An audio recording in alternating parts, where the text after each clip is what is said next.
Hello guys, welcome to the science news. Human blood यानी इंसानी खून। दोस्तों, खून हमारे शरीर के कुछ सबसे इम्पोर्टेंट पार्ट्स में से एक है जो हमारे शरीर के सभी ऑर्गन्स यानी अंगों को आपस में जोड़कर रखता है। हमारे शरीर के अंदर जितने भी ऑर्गन्स हैं वो सभी खून की वजह से ही जिंदा रह पाते हैं। आज की इस वीडियो में हम 3D एनिमेशन की मदद से जानेंगे कि हमारे शरीर में खून कैसे बनता है, यानी खून का निर्माण हमारे शरीर में कैसे होता है, और साथ में हम ये भी जानेंगे कि खून का हमारे शरीर में क्या काम है।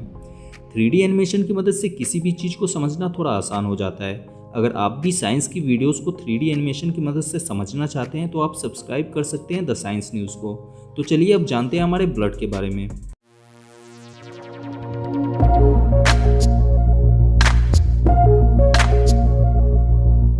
दोस्तों, आपको ये बात जानकर आश्चर्य होगा कि खून हमारे शरीर में हड्डियों में बनता है। ये जानने के लिए कि खून हमारे हड्डियों में कैसे बनता है, हमें पहले ये जानना होगा कि खून किन किन चीज़ों से मिलकर बना होता है, यानी खून में कौन कौन से पार्टिकल्स होते हैं। तो आइए पहले इसे जान लेते हैं। हमारा खून 4 चीज़ों से मिलकर बना है: plasma, red blood cells, white blood cells और प्लेटलेट्स। प्लाज्मा ब्लड का लिक्विड पार्ट होता है और बाकी के बचे ये 3 पार्ट ब्लड के सॉलिड पार्टिकल्स होते हैं। अगर हम अपने ब्लड के कुछ हिस्से को लें और उसमें से ब्लड के इन पार्टिकल्स को अलग करें तो उस ब्लड से हमें 55% plasma, 41% red blood cells, 3% white blood cells और 1% प्लेटलेट्स मिलता है। हमारे शरीर में ब्लड के इन सारे पार्टिकल्स का क्या काम है, पहले इसे जान लेते हैं। प्लाज्मा। हमारा खून 55% प्लाज्मा से मिलकर बना होता है। प्लाज्मा 90% पानी से मिलकर बना होता है, बाकी इसके 10% में प्रोटीन और कुछ इलेक्ट्रोलाइट्स होते हैं। प्लाज्मा पीले रंग का होता है। अगर हम इसे खून से अलग करें तो ये हमें पीले रंग का दिखाई देता है। प्लाज्मा का सबसे पहला काम ब्लड में मौजूद सॉलिड पार्टिकल्स को मूवमेंट कराना है। खून में मौजूद red blood cells, white blood cells और प्लेटलेट्स सॉलिड स्टेज में होते हैं, इसलिए वो खुद से मूवमेंट यानी गति नहीं कर पाते हैं, इसलिए उनको मूवमेंट कराने का काम प्लाज्मा करता है। प्लाज्मा में 2 प्रोटीन फाइब्रिनोजेन और प्रोथ्रोम्बिन होते हैं। ये दोनों प्रोटीन खून को जमाने का काम करते हैं। आपने देखा होगा कि जब हमारा शरीर कहीं कट जाता है तब खून शरीर से बाहर निकलने के थोड़ी देर बाद जम जाता है। ऐसा प्लाज्मा में मौजूद इन्हीं 2 प्रोटीन के कारण होता है। प्लाज्मा में हेपरिन नाम का एक और प्रोटीन होता है जो खून को जमने से रोकता है। अगर प्लाज्मा में हेपरिन ना हो तो फाइब्रिनोजेन और प्रोथ्रोम्बिन ये दोनों प्रोटीन खून को शरीर के अंदर ही जमा देंगे। हेपरिन खून को शरीर के अंदर जमने से रोकता है, लेकिन हवा के संपर्क में आने से हेपरिन मर जाता है। इसलिए जब खून शरीर से बाहर निकलता है तब हेपरिन के मर जाने के कारण फाइब्रिनोजेन और प्रोथ्रोम्बिन एक्टिव हो जाते हैं और खून को जमा देते हैं। Red blood cells. Red blood cells को शॉर्ट में आरबीसी भी कहते हैं।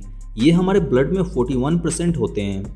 हमारे पूरे शरीर के खून में इनकी संख्या 55 लाख के आसपास होती है। ये लाल रंग के होते हैं। इन्हीं के कारण हमारे खून का कलर लाल दिखाई देता है।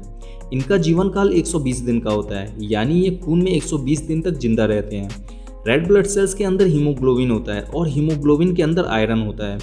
खून में रेड ब्लड सेल्स की कमी होने के कारण ही एनीमिया नाम की बीमारी होती है, जिसे रक्त अल्पता यानी खून की कमी भी कहते हैं। इसलिए एनीमिया होने पर डॉक्टर आयरन की टैबलेट देते हैं। हमारे शरीर में रेड ब्लड सेल्स किसी टैक्सी की तरह काम करते हैं।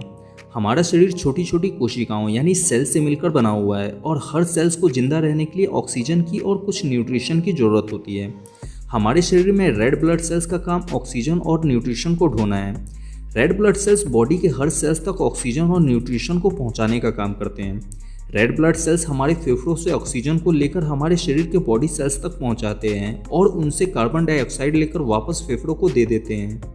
White blood cells. White blood cells को शॉर्ट में WBC भी कहते हैं। ये हमारे ब्लड में सिर्फ 3% ही होते हैं। इनका कलर सफ़ेद होता है और ये ब्लड के सबसे बड़े पार्टिकल्स होते हैं। इनकी संख्या पूरे ब्लड में 10,000 के आसपास होती है। वाइट ब्लड सेल्स का जीवन काल सिर्फ 4 दिन का होता है, यानी ये 4 दिन में ही मर जाते हैं। वाइट ब्लड सेल्स का काम हमारे शरीर में बीमारियों से लड़ना है। वाइट ब्लड सेल्स ही हमारे शरीर के इम्यून सिस्टम यानी रोग प्रतिरोधक प्रणाली होते हैं। वाइट ब्लड सेल्स हमारे शरीर में सिक्योरिटी गार्ड की तरह काम करते हैं।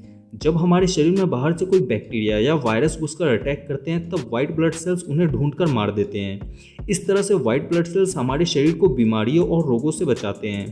प्लेटलेट्स। प्लेटलेट्स खून में सिर्फ 1% ही होते हैं। इनकी संख्या हमारे शरीर के पूरे खून में 2 लाख के आसपास होती है और इनका जीवन काल सिर्फ 7 दिन का होता है। ये खून में सिर्फ 7 दिन तक ही जिंदा रहते हैं। प्लेटलेट्स का काम हमारे खून को शरीर से बाहर बहने से रोकना है।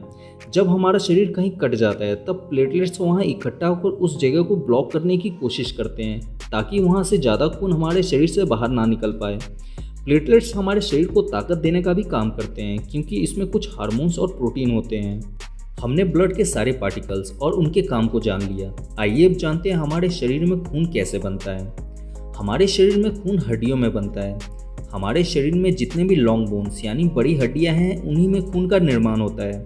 हमारी हड्डी के अंदर लाल रंग की स्पंजी टिश्यू होते हैं, इन्हें अस्थि मज्जा यानी बोन मैरो कहते हैं। अगर आप नॉनवेज खाने वाले हैं तो आपने हड्डियों के अंदर लाल रंग की कुछ मटेरियल को जरूर देखा होगा।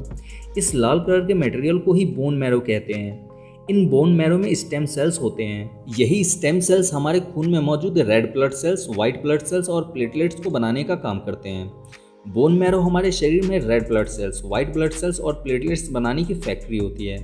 हमारे शरीर की हड्डियां सिर्फ खून में मौजूद red blood cells, white blood cells और प्लेटलेट्स को ही बनाने का काम करती है। हमारे खून में मौजूद प्लाज्मा को बनाने का काम हमारा लीवर करता है। प्लाज्मा में मौजूद प्रोटीन फाइब्रिनोजेन, प्रोथ्रोम्बिन और हेपरिन को बनाने का काम हमारा लीवर ही करता है। उम्मीद है कि आप ये अच्छी तरह से जान चुके होंगे कि खून का निर्माण हमारे शरीर में कैसे होता है और खून का हमारे शरीर में क्या काम है। अगर आपको अभी भी इसमें कुछ समझ में नहीं आया है तो आप इंस्टाग्राम पर जुड़कर अपना कोई भी सवाल पर्सनली मुझसे पूछ सकते हैं। हमारे इंस्टाग्राम चैनल को फॉलो करने के लिए डिस्क्रिप्शन में लिंक दिया गया है। और अगर आपको ये वीडियो अच्छा लगा हो तो इसे लाइक करना ना भूलें। दोस्तों, आज हमारा साइंस बहुत तेज़ी से डेवलप हो रहा है। इसी की वजह से आज दुनिया में हर दिन नई नई खोज और आविष्कार होते रहते हैं। ऐसी ही नई नई खोज और आविष्कार की जानकारी से हमेशा अपडेट रहने के लिए आप सब्सक्राइब कर सकते हैं हमारे नए चैनल साइंस न्यूज़ टीवी को। इस चैनल का लिंक मैंने नीचे डिस्क्रिप्शन में दे दिया है, आप उस पर जाकर इसे सब्सक्राइब कर सकते हैं। वीडियो अच्छा लगा हो तो इसे लाइक कर दें और इस वीडियो से रिलेटेड आपके मन में कोई भी सवाल है तो आप मुझसे कमेंट में पूछ सकते हैं। और ऐसे ही साइंस और टेक्नोलॉजी की नॉलेज से हमेशा अपडेट रहने के लिए सब्सक्राइब करें द साइंस न्यूज़ को। Thanks for watching.